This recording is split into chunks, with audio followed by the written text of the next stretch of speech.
હવે આપ સાંભળશો વિકસિત ગુજરાત ડેટા સેન્ટર પોલિસી અંગે સમાચાર સમીક્ષા, લેખન અને રજૂઆત મયુર સોલંકી. ગુજરાત સરકારે રાજ્યને દેશનું અગ્રણી ડિજિટલ અને એઆઈ હબ બનાવવા માટે તાજેતરમાં જ વિકસિત ગુજરાત ડેટા સેન્ટર પોલિસી 2026-29 જાહેર કરી છે. આ નીતિ હેઠળ આગામી સમયમાં 6 લાખ કરોડ રૂપિયાનું રોકાણ આકર્ષવા અને 7.5 ગીગાવોટ ડેટા સેન્ટર ક્ષમતા ઊભી કરવાનું લક્ષ્ય રાખવામાં આવ્યું છે.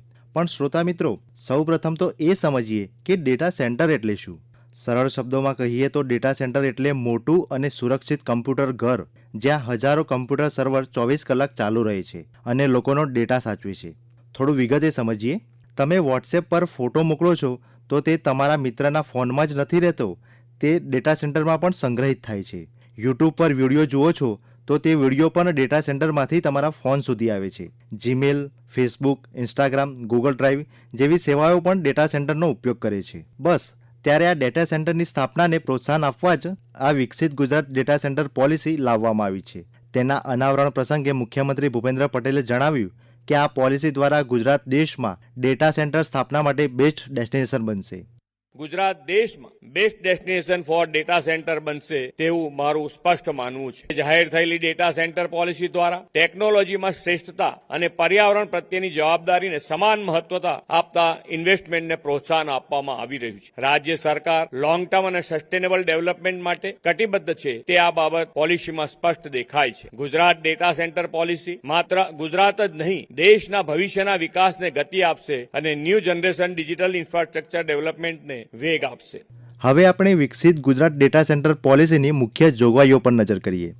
આ પોલિસીમાં હરિત ઉર્જા પર ખાસ ભાર મુકાયો છે.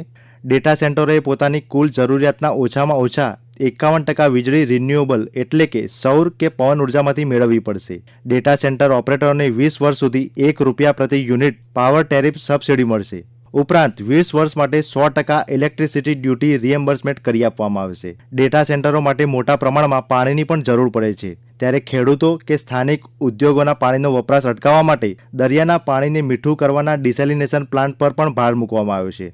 જેમાં કેપ્ટિવ ડિસેલિનેશન પ્લાન્ટ સ્થાપવા માટે સરકાર દ્વારા 20% સુધીની આર્થિક સહાય અથવા ₹2 કરોડ પ્રતિ MLD સુધીની મદદ અપાશે. વૈશ્વિક ડેટા સેન્ટર ઓપરેટરો માટે 20 વર્ષનો ટેક્સ હોલિડે જાહેર કરાયો છે. પ્લાન્ટ, મશીનરી અને બિલ્ડિંગ પર 100% સ્ટેમ્પ ડ્યુટી મુક્તિ અને નિયત સમયગાળા માટે સ્ટેટ GST પરત મળશે.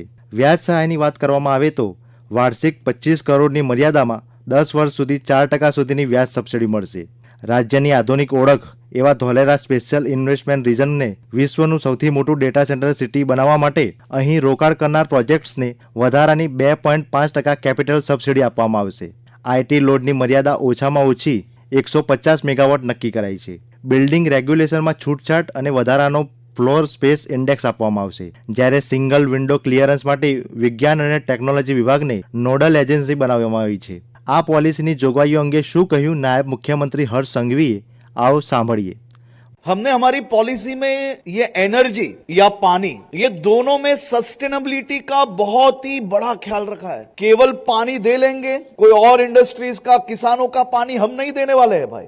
एनर्जी तो कंपलसरी 51% एनर्जी डेटा सेंटर में जो यूज हो रही है उसको ग्रीन एनर्जी का उपयोग ही करना पड़ेगा. આ પ્રસંગે વિજ્ઞાન અને ટેકનોલોજી મંત્રી અર્જુન મોઢવાડિયાએ પણ ડેટા સેન્ટર ક્ષેત્રે મોટા પ્રમાણમાં રોકાણ માટે રોકાણકારોને અનુરોધ કર્યો હતો.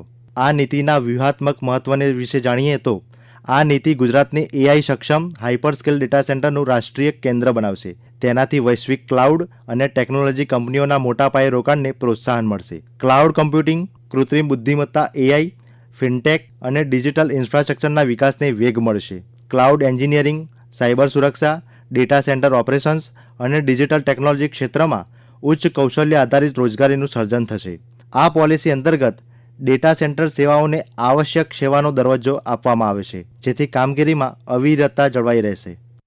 હમણાં જ આપ સાંભળી રહ્યા હતા વિકસિત ગુજરાત ડેટા સેન્ટર પોલિસી અંગે સમાચાર સમીક્ષા, જેના લેખક હતા મયુર સોલંકી. પ્રસારણ આકાશવાણીના અમદાવાદ વડોદરા કેન્દ્ર પરથી કરવામાં આવ્યું.